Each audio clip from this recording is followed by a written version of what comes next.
dando hoy en día.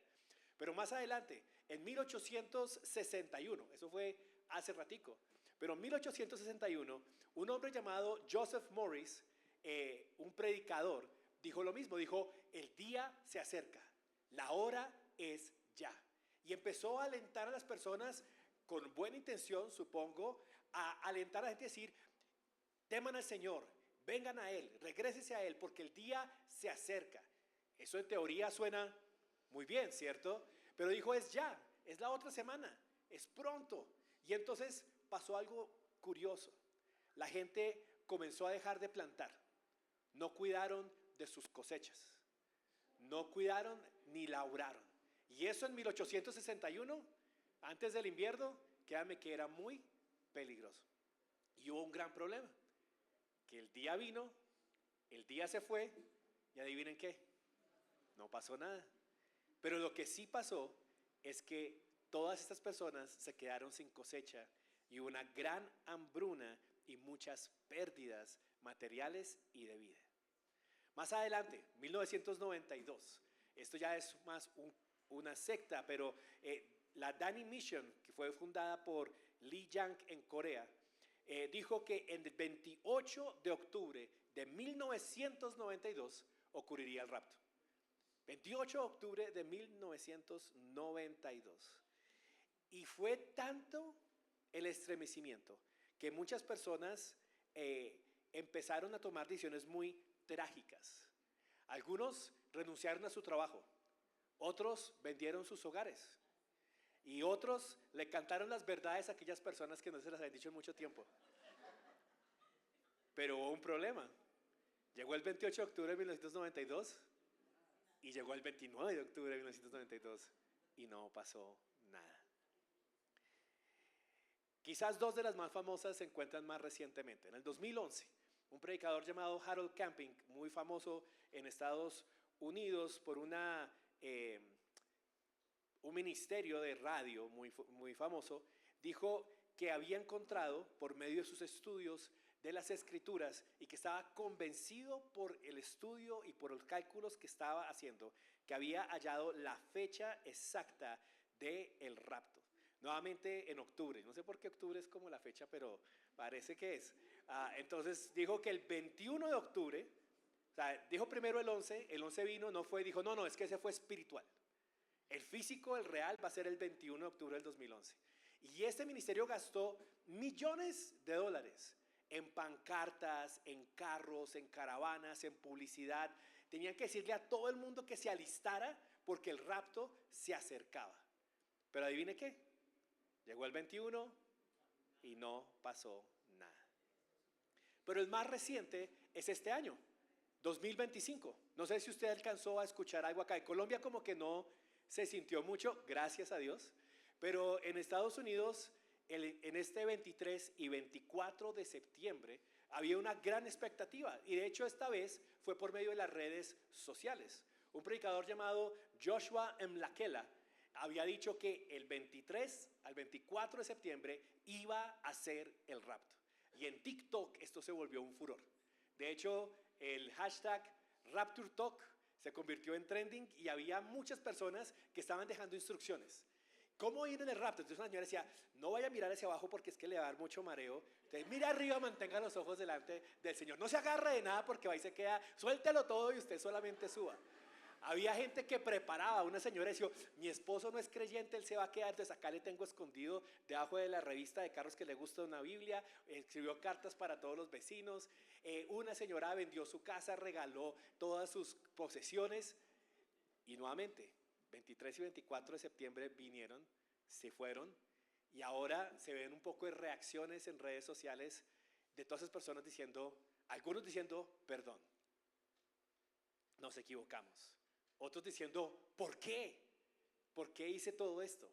Y otros alejándose de la fe por estas falsas predicaciones. Hermanos, es cierto, es verdad. Cristo vuelve por segunda vez. ¿Y a eso todos podemos decir? Amén. El Señor regresa por segunda vez. Pero el retorno de Cristo no es una materia de especulación. El retorno de Cristo es una materia de esperanza. El retorno de Cristo nunca debe producir en el creyente ni angustia, ni confusión, ni engaño, sino al contrario. Debe producir en nosotros la alegría, el gozo, la fortaleza y la esperanza para soportar las pruebas presentes, seguros de la esperanza que tendremos el día de mañana. Y de eso es de lo que vamos a hablar en los siguientes 2 domingos, llegando a nuestra nueva sección de Tesalonicenses, capítulo 2, versículos 1 al 12. Entonces quisiera que usted me acompañara, que leyéramos esta porción de las Escrituras juntos y luego la exploráramos. Póngase de pie, por favor, y vamos a leer la palabra del Señor juntos. La tenemos aquí en pantalla y a la cuenta de 3 la leemos unidos. 1, 2, 3. Pero con respecto a la venida de nuestro Señor Jesucristo y a nuestra reunión con Él, le rogamos, hermanos, que no sean sacudidos fácilmente en su modo de pensar, ni se alarmen, ni por espíritu, ni por palabra, ni por carta, como si fuera de nosotros, en el sentido de que el día del Señor ha llegado. Que nadie los engañe en ninguna manera, porque no vendrá sin que primero venga la apostasía y sea revelado el hombre de pecado, el hijo de perdición. Este se opone y se exalta sobre todo lo que se llama Dios o es objeto de culto, de manera que se sienta en el templo de Dios, presentándose como si fuera Dios. ¿No se acuerdan de que cuando yo estaba todavía con ustedes les decía esto? Ustedes saben lo que lo detiene por ahora para ser revelado a su debido tiempo. Porque el misterio de la iniquidad ya está en acción, solo que aquel, porque ahora lo detiene, lo hará hasta que él mismo sea quitado de en medio. Padre, gracias, porque tu palabra de verdad que es para nosotros vida. Es fuente, mi buen Señor, de esperanza, porque es fuente de Cristo. Y hoy colocamos nuestros ojos en la promesa de tu segunda venida, rogándote que nos fortalezcas como iglesia, tanto Padre Santo emocional, pero también como intelectualmente, para que esta iglesia sea una iglesia fortalecida en tu palabra, que no se deje disuadir, ni confundir, ni engañar, mi buen Señor Jesús, sino que pueda mantener sus ojos firmes en lo que tú has dicho y no en lo que nosotros especulamos, mi buen Señor. Por favor, mi buen Rey, háblanos hoy como iglesia. Permítenos hoy entender lo que tu palabra tiene para nosotros y trae tú, mi buen Señor, esperanza. En el nombre de Jesús, amén. Pueden tomar asiento, muchas gracias.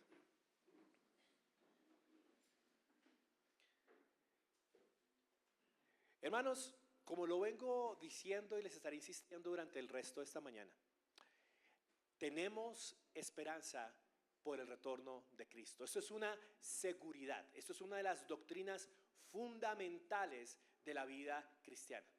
Que así como Cristo vino por primera vez y estuvo aquí en la tierra con nosotros y ascendió a los cielos, de la misma manera el Señor ha prometido que Él volverá. Como lo leyó Ferney ahorita en la cena, Él está preparando morada para nosotros, pero precisamente la está preparando para poder reunirnos nuevamente con Él. Esta es una promesa que no debe generar temor en nosotros.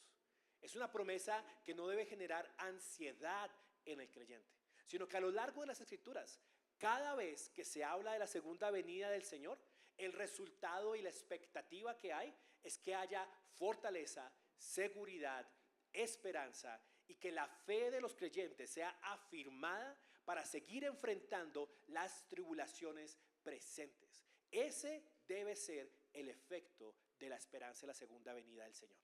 Por eso tenemos que tener mucho cuidado. Y por eso es que Pablo está hablando aquí a los tesalonicenses, porque algo no andaba bien. Miren lo que está diciendo Pablo. Él empieza con un pero. Ahora este pero interrumpe un poco el flujo de lo que viene diciendo el capítulo 1. Si se acuerdan, en el capítulo 1 él los viene felicitando. ¿Se acuerdan que empieza diciendo que los felicita por su fe, por su apoyo, por su anhelo de conocer, de hacer conocido el evangelio y que era conocido a lo largo de toda la región porque ellos habían mantenido firme su fe? También se acuerdan que Juanma nos alentó y nos dijo que ellos estaban alentados a permanecer firmes en medio de la tribulación, sabiendo que vendría el juicio para los no creyentes, pero también la recompensa para el creyente, y que ellos andaban con esa fe y con esa esperanza. Pero había un problema. Había desinformación había confusión, había engaño en la iglesia de Tesalónica. Y aquí hay un grave problema, hermanos, porque una confusión doctrinal puede producir una gran confusión en la práctica. Y eso estaba ocurriendo en Tesalónica. Muchas cosas de la vida diaria de los creyentes estaban andando mal porque había algo que ellos estaban entendiendo mal acerca de la venida del Señor. Entonces Pablo comienza diciéndoles, pero con respecto a la venida de nuestro Señor Jesucristo y a nuestra reunión con Él, le rogamos, hermanos. Entonces son dos temas, ¿cierto? ¿Cuáles son? El primero es la venida del Señor Jesús. Y el segundo, que va a la par, ¿cierto? Es nuestra reunión con Él. Entonces fíjense que Pablo está hablando de dos temas específicos acá, en los cuales hay confusión. En que Cristo haya regresado y en que nosotros nos encontremos nuevamente con Él. Ya en la primera carta de Tesalónica, él había hablado de estos dos temas. De hecho, ahorita que sigamos leyendo 2 Tesalonicenses, nos vamos a dar cuenta que Pablo les había dado muchísima enseñanza acerca de la segunda venida. Enseñanza que no está registrada para nosotros en las Escrituras. De hecho, Pablo les dice, como ya les había dicho, como les enseñé, como les dije, y uno como lector queda diciendo como, ¿pero qué era? ¿Pero qué fue lo que le había dicho? ¿Qué fue lo que le había explicado? Y uno diría como, ay Pablo, nos hubieras ahorrado millones de páginas de especulación que han habido a lo largo de la vida cristiana si tan solo hubiera sido un poquito específico. Pero les recuerdo una cosa, que Pablo no fue el único que escribió esa carta. Creemos en la inspiración de las Escrituras. Y creemos que detrás de la carta de Primera y Segunda Tesalónica, que detrás del contenido del Nuevo Testamento se encuentra la persona del Espíritu Santo.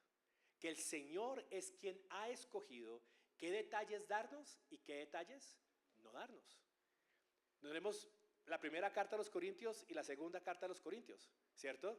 ¿Se acuerdan cuando vimos esa serie que dijimos que entre esas dos cartas había una más? Que realmente tenemos la primera y la tercera carta. Y yo diría, ¿y por qué se perdió la segunda? ¿Y por qué no se incluyó la segunda en las epístolas? Porque el Señor en su soberanía no decidió incluirla. Y lo mismo va a hacer con los detalles que vamos a ver ahora. Hay cosas específicas que Pablo está diciendo, pero hay otros detalles que no quedaron registrados.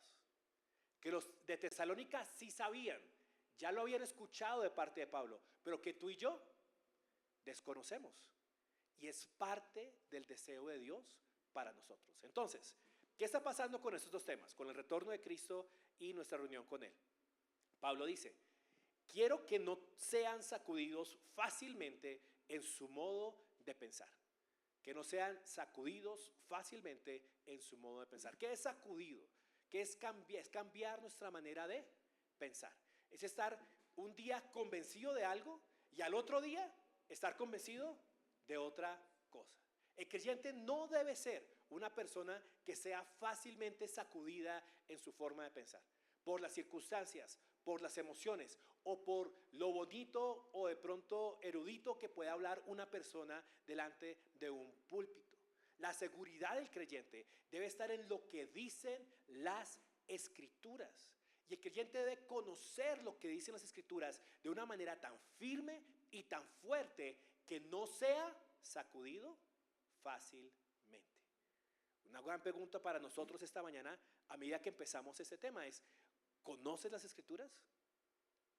¿Conoces lo que dicen las Escrituras acerca de la segunda venida del Señor? ¿Conoces lo que dice acerca del retorno de nosotros hacia el Señor Jesucristo? Porque si no lo conoces, es muy fácil que puedas ser engañado. Si no estás seguro de lo que dice la Biblia, vas a escuchar algo, vas a escuchar el comentario de una vecina, vas a escuchar una prédica en la radio, vas a ver una propaganda en una red social y tu mente podrá ser sacudida fácilmente. No queremos, y Pablo no quería que ellos fueran sacudidos fácilmente. Ojo a la siguiente parte, que no se alarmen, porque había gran alarma en Tesalónica por pensar que la segunda venida del Señor ya ocurrió, o ya iba a venir, o estaba a la vuelta de la esquina. Y claro, había alarma. ¿Y qué va a pasar con las personas que no creen? ¿Qué va a pasar con mi vecino? ¿Qué va a pasar con mi esposo? Y había una gran preocupación. Y ojo que aquí me gusta mucho la lista que anda Pablo acá. Si quiere, miren aquí conmigo. Son 3 cosas, ¿cierto?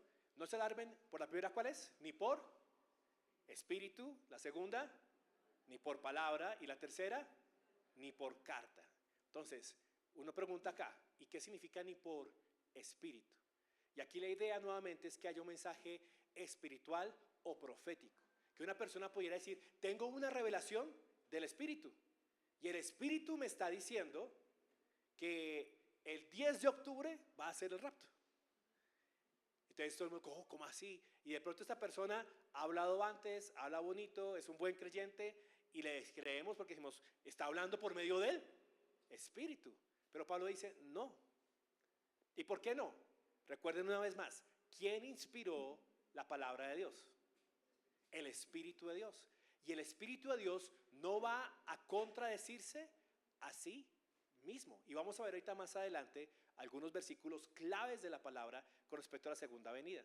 Pero tampoco por palabra, o sea, por disuasión, por un discurso, por una prédica, por una enseñanza, por más bien redactada que esté, ni mucho menos por engaño, por carta como si fuera de nosotros. Pablo no estaba seguro de cómo entró esta falsa doctrina, esta falsa enseñanza a la iglesia de Tesalónica. Él no estaba seguro si fue que alguien se paró a predicar y los convenció, o que dio un mensaje profético, o que alguien escribió una carta como si fuera de Pablo diciéndoles algo y la iglesia estaba engañada. Pero Pablo dice, de ninguna manera, ni por espíritu, ni por palabra, ni por carta como si fuera nuestra, no se dejen mover, no se dejen engañar, que no sea sacudido fácilmente su modo de pensar. ¿En qué punto específico? ¿Cómo cierra el versículo? ¿Qué dice al final? En que el día del Señor ha llegado. Entonces, ¿cuál era el problema? Muchos estaban convencidos de que ya el Señor había llegado. Y entonces aquí ocurren un montón de preguntas. ¿Y dónde está? ¿Y qué está pasando? ¿Y cómo va a ser el juicio? ¿Y qué va a pasar con nosotros? Y hay alarma, hay alerta, hay muchas preguntas. Ya llegó el día del Señor. Y Pablo dice, no, espérense, no se dejen disuadir, no se dejen convencer. Ahora, para nosotros poder tener esa misma actitud, quiero que resolvamos una pregunta. Y es, ¿qué sí sabemos del regreso de Cristo?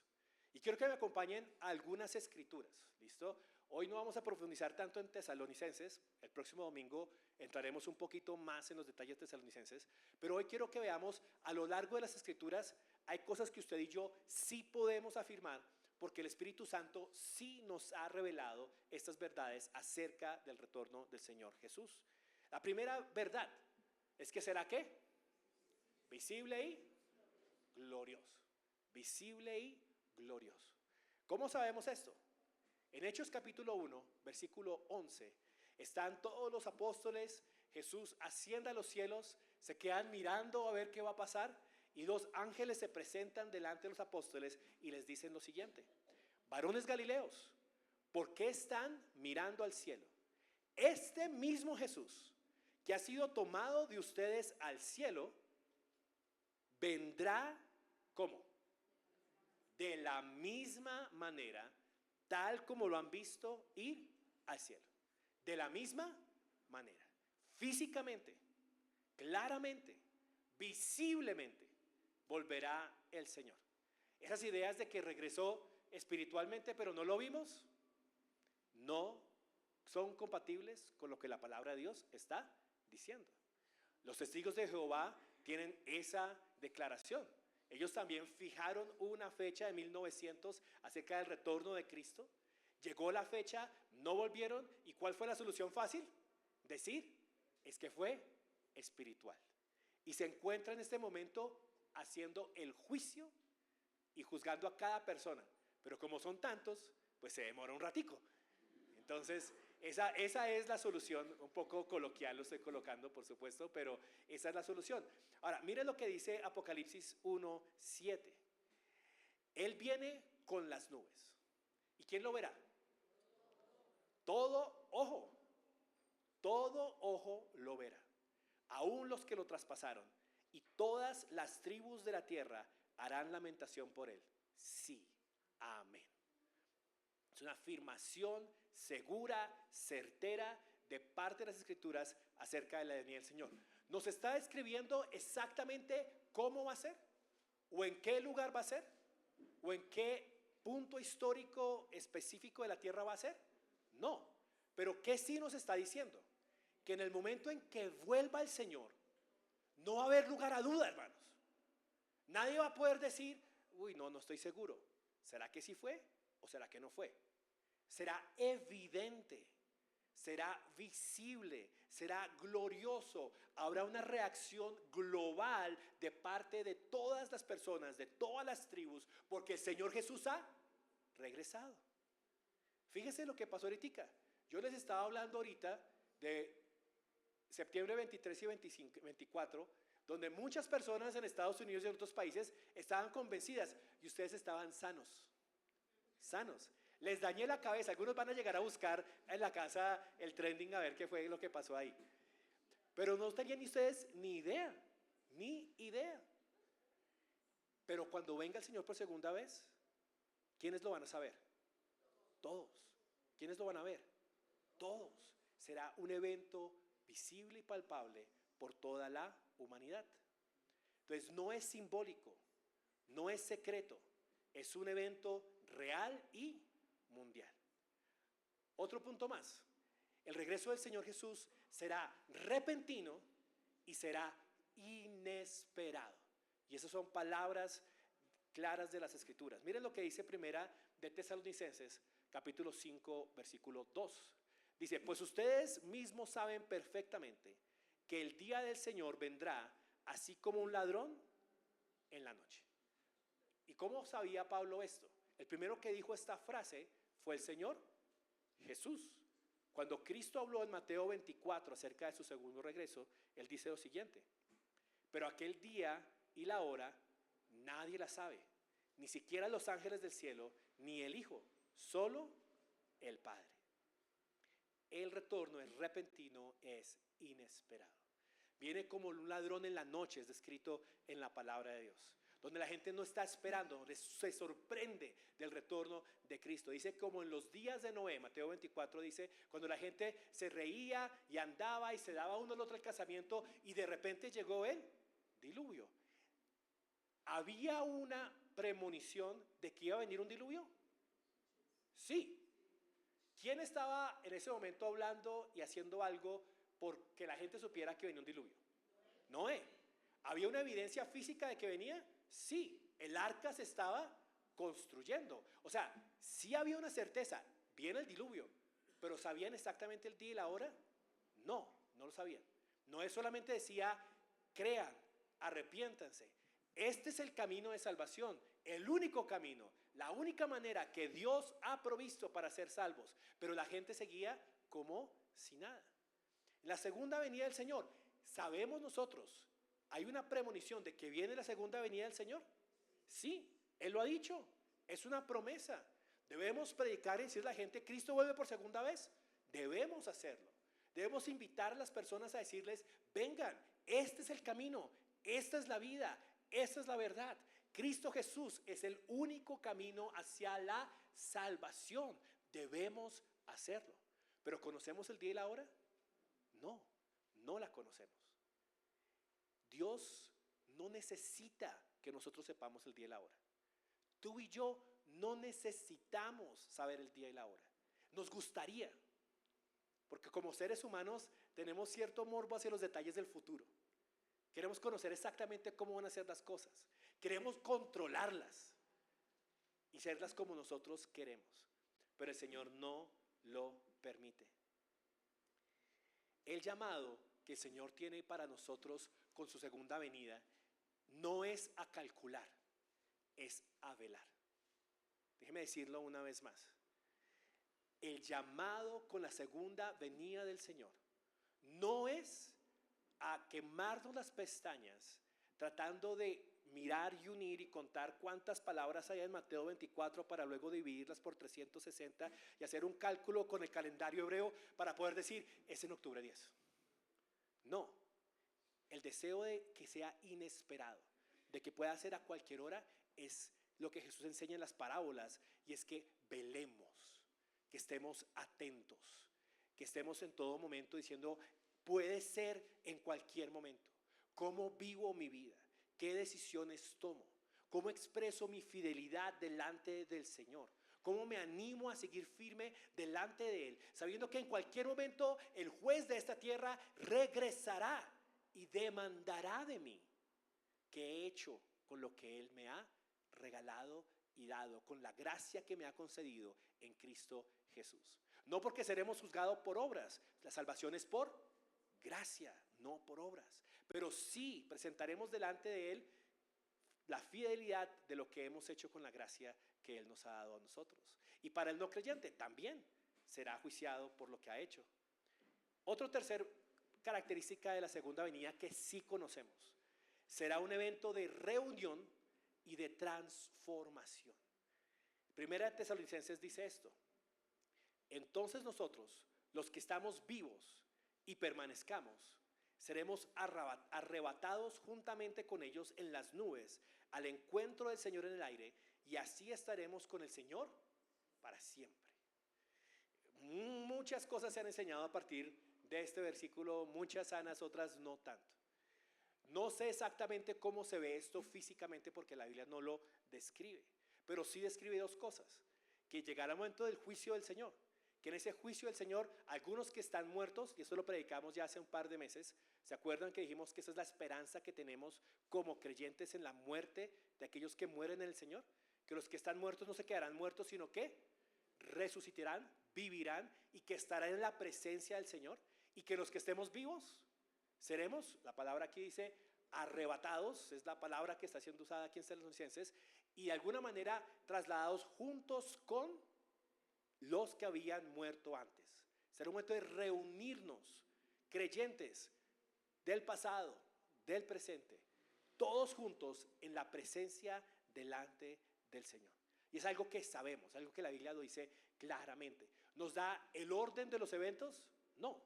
¿Nos dice en qué momento está ocurriendo? Tampoco. Pero nos dice que sí va a ocurrir esto. Uno más. Toda esta enseñanza, toda esta esperanza será motivo de consuelo y de esperanza. Nuevamente, en 1 Tesalonicenses 4:15. Voy a leerlo completo, esos 3 versículos. Si quieres, sígalo conmigo aquí en pantalla. Dice: por lo cual les decimos esto, por la palabra del Señor, que nosotros que estemos vivos y permanezcamos hasta la venida del Señor, no precederemos a los que durmieron. Pues el Señor mismo descenderá del cielo, con voz de mando, con voz de arcángel, con la trompeta de Dios, y los muertos en Cristo se levantarán primero. Y trompeta de Dios no quiere decir como lo estaban haciendo algunos que salían con la trompeta a la calle y tocaban la trompeta. Es un anuncio claro y absoluto de parte del Señor. 17 dice: entonces nosotros, los que estemos vivos y permanezcamos, seremos arrebatados juntamente con ellos en las nubes al encuentro del Señor en el aire, y así estaremos con el Señor para siempre. Y mire cómo termina Pablo esta enseñanza diciendo lo siguiente: por tanto, confórtense unos a otros con estas palabras. Si la segunda venida del Señor te produce angustia y ansiedad, no la estás leyendo correctamente. Si la segunda venida del Señor produce en nosotros un pánico, no debe ser lo que está ocurriendo en nosotros. ¿Qué debe ocurrir? Debe ocurrir consuelo. Consuelo. El consuelo de saber que la muerte no es el fin de esta vida. El consuelo de saber que aquellos que amamos y que han muerto en el Señor se reunirán nuevamente con nosotros. El consuelo de saber que este mundo malo, malvado, no es el fin de todo, y que un día llegará el juez justo y pondrá orden en esta tierra. El consuelo de saber que nuestro sufrimiento presente no se compara con la gloria venidera. Esto es lo que sí sabemos de parte del Señor. La escatología, y escatología es la palabra que se usa para estudiar el fin de los tiempos. Escatos es últimos, logos es estudio, entonces estudio de los últimos días. La escatología bíblica no pretende sembrar ansiedad, sino fortalecer la fe presente. Debe siempre fortalecernos. Hermanos, no sabemos cuándo, pero sí sabemos quién. ¿Quién viene? ¿Cómo viene? ¿Y para qué viene? Y esto debe ser suficiente. Al Señor no le plació decirnos cuándo, pero tampoco nos dejó a oscuras. Al Señor no le plació decirnos la fecha exacta, pero tampoco nos dijo nada de lo que iba a venir. Nos ha dicho muchas cosas. ¿Por qué tenemos que obsesionarnos con la fecha si sabemos muchas más cosas gloriosas acerca de su segunda venida? Ahora, hay un gran peligro delante de esto, y es lo que sigue hablando Pablo, el peligro de la confusión espiritual. ¿Qué ocurre cuando usted y yo no entendemos apropiadamente esta doctrina de la segunda venida? Bueno, no voy a hablar de los ejemplos de ahorita, quiero hablar de los ejemplos de Tesalónica. ¿Qué ocurrió con los tesalonicenses? Bueno, varias cosas. Uno, abandonaron el trabajo y la responsabilidad diaria. Lo abandonaron por completo. Entonces la gente ya no trabajaba porque decía, pero pues si Cristo viene y ya es la otra semana, ¿usted cree que yo la última semana de vida en esta tierra me la voy a pasar en el trabajo? O digamos, si usted le dijeran, le quedan exactamente 2 semanas para vivir. Solo 2 semanas. ¿Alguna vez le ha hecho esa pregunta? ¿Qué haría si hoy le dijeran que le quedan 2 semanas para vivir? ¿Usted qué haría? Conozco muy pocas personas que dirían, no, iría a mi trabajo de 8 de la mañana a 5 de la tarde y haría horas extra todos los días. Muy pocas personas creo que dirían eso. Cuando nosotros hemos hecho esa pregunta en la mesa del comedor, siempre salen es, viajaría a tal lado, hablaría con tal persona, me reuniría con mis seres queridos, iría a una montaña. O sea, hay un montón de cosas que harían, pero lo último que uno piensa es trabajar. Y miren que eso estaba ocurriendo con Tesalónica. En 2 Tesalonicenses 3, 10 al 12, dice lo siguiente. Me estoy adelantando un poquito, pero no se lo va a quitar mucho al que sigue. Porque aun cuando estábamos con ustedes, les ordenábamos esto.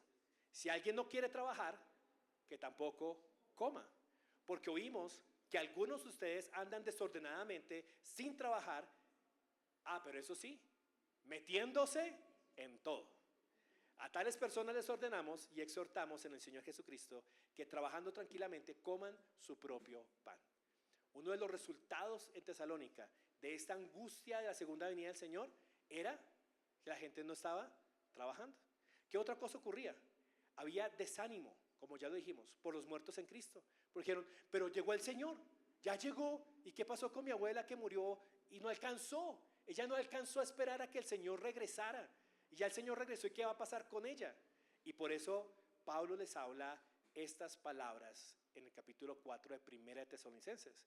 No ignoren acerca de los que duermen, no se entristezcan como lo hacen los demás que no tienen esperanza. Y les dé ese pasaje que ya lo hemos leído varias veces. ¿Cuál es el problema, hermanos? Y eso es muy cierto. La confusión teológica siempre trae angustia innecesaria. Siempre. No solamente en el tema de la segunda venida, en cualquier tema. En el tema de la elección, en el tema de la soberanía de Dios, en todos los temas que hayan. Cuando hay confusión teológica, hay angustia. Pero la verdad del Señor, la palabra del Señor, no trae angustia. Angustia por nuestro pecado, de pronto. Angustia por acercarnos al Señor, pero no angustia por las obras del Señor. Las obras del Señor siempre traen paz al creyente y traen seguridad y consuelo y firmeza.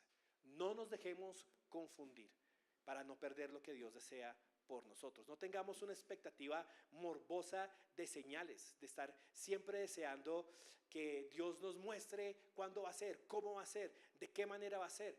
Eso no es una vida de fe. Una vida que constantemente está esperando señales es una vida que no confía plenamente en la palabra de Dios y en el carácter de Dios. Le doy un ejemplo súper rápido. La vida de Gedeón. ¿Lo ha escuchado de Gedeón? ¿Por qué es famoso Gedeón? Varias cosas por las que es famoso, pero un par. La esponja, ¿cierto? Las señales.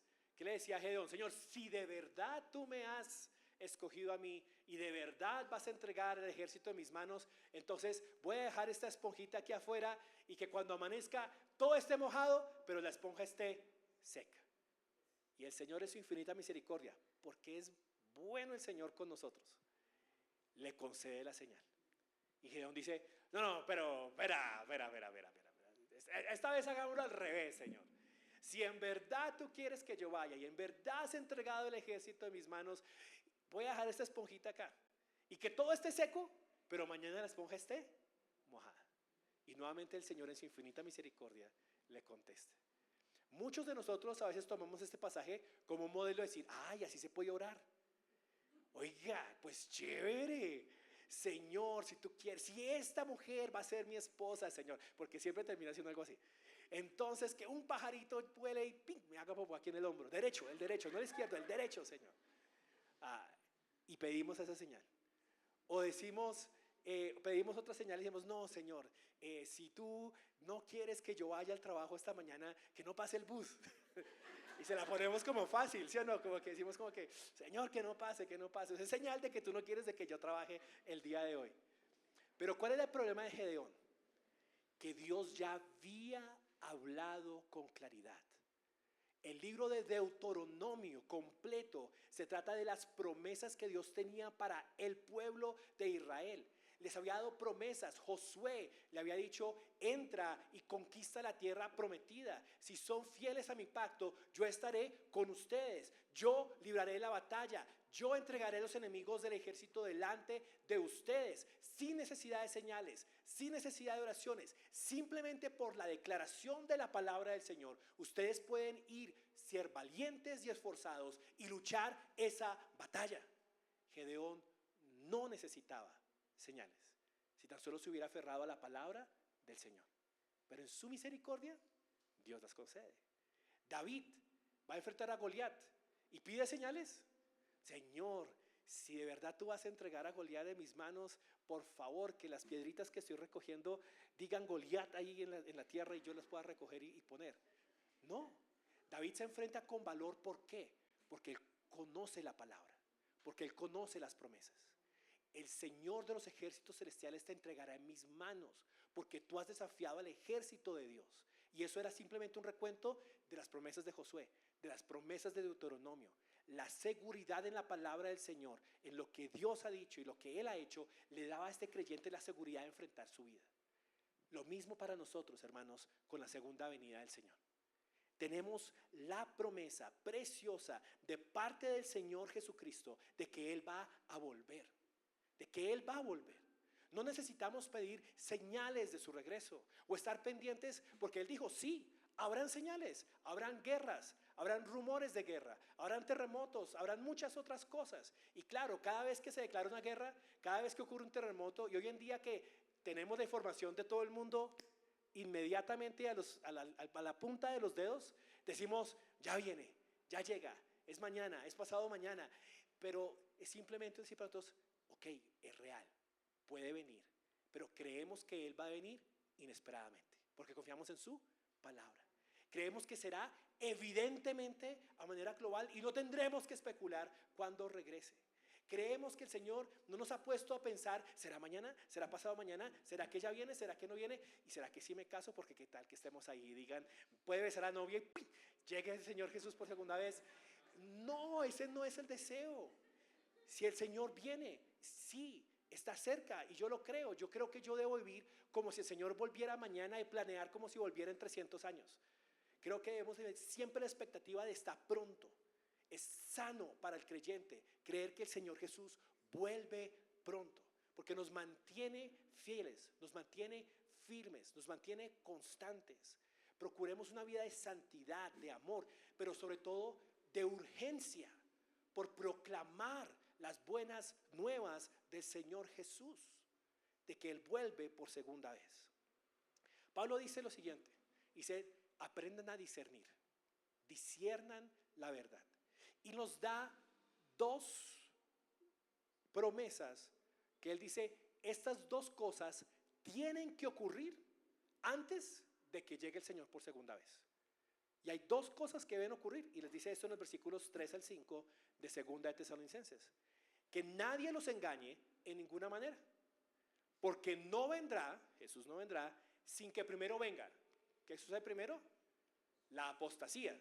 Y usted me dice, ¿y eso con qué se come? Vamos a hablar de eso un poco más adelante. y sea revelado el hombre de pecado, el hijo de perdición. Entonces, dos cosas que deben ocurrir. Primero, debe haber una apostasía, y segundo, debe revelarse lo que la Biblia llama aquí el hombre de pecado, y Pablo vuelve y lo asegura, el hombre de perdición. Y uno se dice, ¿y qué son esas dos cosas? ¿Sí? ¿Qué quiere decir? A lo largo de la palabra, no solamente en esa escritura, se habla de un momento en el cual habrá una masiva migración de la fe de las personas. Apostasía quiere decir alejarse, dejar, abandonar. Entonces, primero ocurrirá un abandono de la fe. La gente en general, esto no es un pedazo de personas, un grupo, la cultura, sino en general habrá una apostasía, una decisión de la gente de decir, no vamos a seguir y a creer más en Dios. Y luego de eso ocurre no un evento, sino un personaje, una persona que entra en el escenario escatológico. Y acá le llaman el hombre de pecado. Pablo le da otro nombre, le dice el hijo de perdición. Eso es una expresión hebrea. ¿Se acuerdan de Bernabé? ¿Sí? Bernabé o Barnabás es una expresión hebrea, hijo de consolación. ¿Qué quiere decir? Que era una persona que estaba siempre dando consolación, estaba destinada a consolar y a consolar a otros. A eso se le quiere decir como hijo de. Ahora, este es hijo de perdición, o sea, es una persona condenada a la perdición. Será el hombre de pecado, hará muchas cosas, pero Pablo de inmediato, solo con el nombre, también da esperanza. Y dice, aunque esta persona se levantará y será una persona que traerá gran pecado al mundo entero, está condenado a la condenación. No se escapa del control y la soberanía de nuestro Señor Jesucristo. Y entonces dice lo siguiente, hablando del hijo de perdición, se opone y se exalta sobre todo lo que se llama Dios o es objeto de culto, de manera que se sienta en el templo de Dios presentándose como si fuera Dios. Entonces, este hijo de perdición, hijo de pecado, hombre de pecado, tiene ciertas características. Aquí en Tesalonicenses se nos describe lo siguiente: no es simplemente un líder político, no es simplemente alguien que se levanta y es carismático, tiene una característica específica, y es que se exalta sobre todo lo que se llama Dios. Va a ser levantado, honrado sobre toda religión, sobre todo pensamiento. Busca que la gente le siga incondicionalmente y que crean en Él, específicamente en Él, y no en ningún otro Dios. De hecho, dice que es objeto de culto, de manera que se sienta en el templo de Dios presentándose como si fuera Dios. Yo soy la solución. Yo soy la respuesta. Yo soy el que va a traer la respuesta a todo lo que la humanidad necesita. Y la humanidad, en su apostasía, abandonan a Dios para seguir al hombre de perdición o al hijo de perdición, o al hombre de pecado. Y eso es algo que sabemos. Y uno se pregunta, ¿y quién es? ¿Y de dónde va a venir? ¿Y cómo va a hacer esto? Y uno esperaría que Pablo le explicara un poquito más a uno de estas cosas. Pero miren lo que es el versículo 5. ¿No se acuerdan de que cuando yo estaba con ustedes, todavía con ustedes, les decía esto? O sea, él ya les había enseñado y no nos da otros detalles. Ahorita más adelante nos va a decir un par de cositas más. Pero uno queda como que, pues Pablo, se lo dijiste a Tesalónica, pero no nos lo dijiste a nosotros. Hablemos rápidamente acerca de estas dos cosas. La primera, acerca de la apostasía generalizada.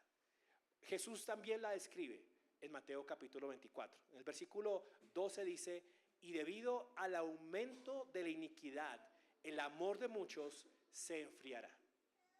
Jesús también describe un momento en el cual aumenta la iniquidad en la humanidad a tal punto que el amor de las personas por la humanidad, por unos por los otros, el amor natural de una madre hacia sus hijos, de los hijos hacia sus padres, se enfriará. Hay un abandono completo de la cultura de Dios que los lleva a un momento donde estamos completamente alejados y actuando diferente de Él. Timoteo, en otra carta, Pablo también habla de esto. Dice, el Espíritu dice claramente que en los últimos tiempos algunos se apartarán de la fe, prestando atención a espíritus engañadores y a doctrinas de demonios. Entonces, esto no es una cosa aislada en Tesalonicenses, es una verdad a lo largo de las Escrituras. Un momento donde las personas, dice también Timoteo, tendrán comezón de oír. La gente va a querer escuchar y que le digan lo que quiere oír. Van a haber falsos maestros, falsos profetas. De hecho, como lo veremos más adelante en 2 Tesalonicenses, este falso profeta, este falso hombre de perdición, hará señales, hará milagros, hará prodigios, en pos de engañar y convencer a la gente de que él está diciendo la verdad. ¿Cómo es este hombre de pecado? Una vez más, miremos aquí en 2 Tesalonicenses. Se opone y se exalta a todo lo que es Dios, ¿cierto? Ahora miren el versículo 8. Entonces será revelado ese impío. Pero Pablo de una vez nos dice qué va a pasar con ese impío. A quien el Señor matará con el espíritu de su boca y destruirá con el resplandor de su venida. Entonces sí, se levantará una persona que hará milagros, que engañará gente, que traerá pecado, que alejará a la gente de Dios. Pero aún esa persona, con todo su poder, con todo y que se levanta como si fuera Dios, cuando Cristo vuelva, será juzgado, será destruido, con el poder de la palabra del Señor Jesucristo. Y eso debe producir en nosotros una gran esperanza, amados hermanos. La fe cristiana, nuestra fe, nuestra fortaleza, no se mide por cuántos secretos conocemos acerca del futuro, sino que se mide por cuánta confianza tenemos en las promesas de Dios. La madurez del cristiano y el conocimiento bíblico no se mide por cuántos detalles tú conoces acerca de la Biblia, sino se mide por cuán firme vives tu vida diaria, basado en quién es Jesús y en las promesas que Él nos ha dado. No nos dejemos confundir, incluso al estudiar detalles como escatología, porque es un tema interesante, es un tema que a uno le produce como interés. Uno empieza a leer, a mirar una cosa, a mirar un detalle, a mirar lo otro, a tratar de hilar cómo todas las profecías de la Biblia nos producen como una teoría que pudiéramos como unificarla toda. Pero hermanos, tanto este estudio escatológico como cualquier otro estudio debe producir en nosotros firmeza de carácter, amor hacia el Señor, esperanza en la segunda venida, consuelo por lo que Dios ha hecho, santidad y deseo de santidad en nuestra vida. Cierro con esto.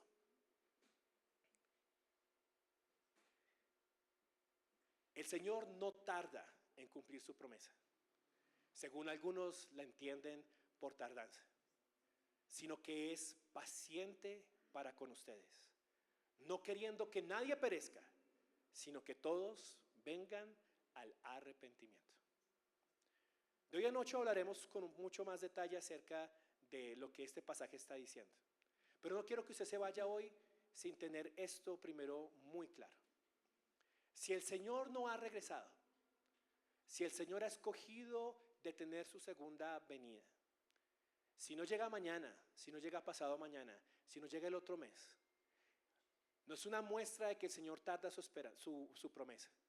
Es una muestra de cuán grande es la misericordia del Señor, que ama a aquellos familiares nuestros que no han creído en el Señor, que ama a aquellas tribus que todavía no tienen la palabra del Señor con ellas, que ama a aquellas naciones que necesitan todavía la presencia del testimonio de Cristo en medio de ellos. Y espera, porque su deseo es que no se pierdan, sino que puedan venir al arrepentimiento. Y mientras que esperamos, hermanos, ¿qué vamos a hacer como iglesia? ¿Cuál va a ser nuestra reacción? Si el Señor está esperando con ese deseo, ¿qué va a hacer su iglesia? ¿Nos angustiaremos? ¿Nos preocuparemos? ¿O lo ignoraremos? Y simplemente vivimos nuestras vidas tranquilas, contentos, creciendo en el Señor y no pasó nada.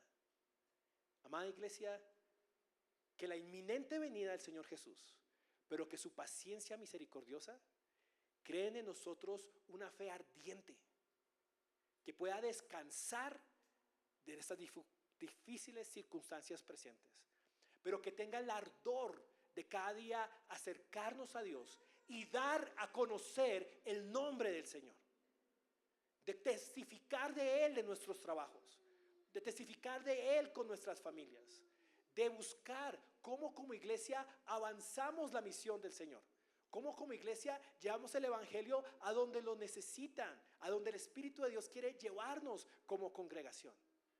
Que vivamos ardientemente luchando por la fe que nos ha sido dada, seguros que Jesús vuelve, seguros de que será evidente, seguros de que no sabremos exactamente cuándo es, pero consolados, porque creemos en quién es Dios y creemos en lo que Él ha prometido, y que todas sus promesas son sí y amén en Cristo Jesús.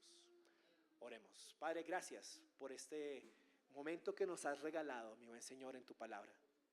Gracias, porque sabemos, mi buen Señor, que como lo dice Deuteronomio 29:29, las cosas secretas te pertenecen a ti, pero las que son reveladas nos han sido dadas a nosotros y a nuestros hijos, mi buen Señor.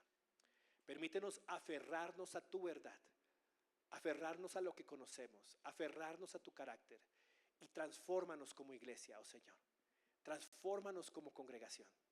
Permite, mi buen Señor, que nosotros no haya nunca confusión, y guárdanos del engaño, mi buen Señor Jesús. Y permite que más bien, mi buen Señor, vivamos aferrados a tu verdad y a tu promesa. Por favor, mi buen Señor, permítenos cada día estar más cerca de Cristo, verle más a Él, anhelarle más a Él. Pero que no solamente le anhelemos para nosotros, sino que le anhelemos para la humanidad. Que anhelemos, mi buen Señor, que nuestra alma beba de Jesús, pero que también anhelemos que las naciones enteras conozcan de nuestro Salvador, mi buen Señor Jesús. Te damos gracias por todo lo que haces y por esta mañana y por esta iglesia. En el nombre de Jesús. Amén.